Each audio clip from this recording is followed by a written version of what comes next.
अस्सलाम वालेकुम जी वरहमतुल्लाह। क्या हाल हैं आप? ठीक हैं आप सब? उम्मीद है आप सब खैर खैरियत से होंगे। आज आपको जो मैं नुस्खा है वो बताने लगा हूँ। अफारे का पेट लोगों का फूल जाता है, कुछ भी थोड़ा सा भी कुछ खाएं तो उनका जो है वो पेट इंतहाई फूल जाता है, ग़िज़ा हज़म नहीं होती। जैसे ही कुछ खाते हैं तो फ़ौरन जो है वो गैस बनना शुरू होता है और पेट जो है वो फूल के कुप्पा हो जाता है। लोग तंग आ जाते हैं, कुछ भी खा पी नहीं सकते। तो उसका नुस्खा मैं आपको बताने लगा हूँ। पहले इसकी वजूहत बता दूँ। देखें, जब ग़िज़ा आपकी हज़म नहीं कर पाएगा, मैदा ज़ोफ़े मैदा हो जाएगा, मैदे के अंदर नफ़ख़ मैदा हो जाएगा, गैस बहुत ज़्यादा बनेगी।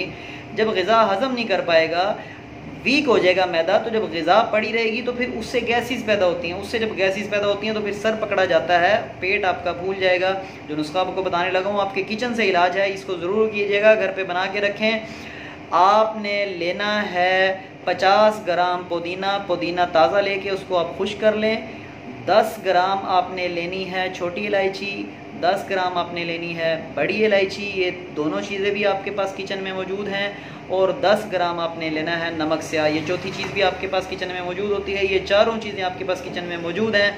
ये चारों चीज़ें आप जितनी मिकदार में मैंने बताई है ये ले लें। इनको खरल करें। खरल करने के बाद चाय वाली चौथाई चमची सुबह दोपहर शाम बादज़ ग़िज़ा आप खा लिया करें, आधे घंटे के बाद पानी के साथ। इंशाल्लाह पेट का अफारा, पेट की गैस आपका मुकम्मल ख़ात्मा हो जाएगा और इंशाल्लाह आप इंतहाई आसानियाँ जो है वो आपको महसूस होंगी।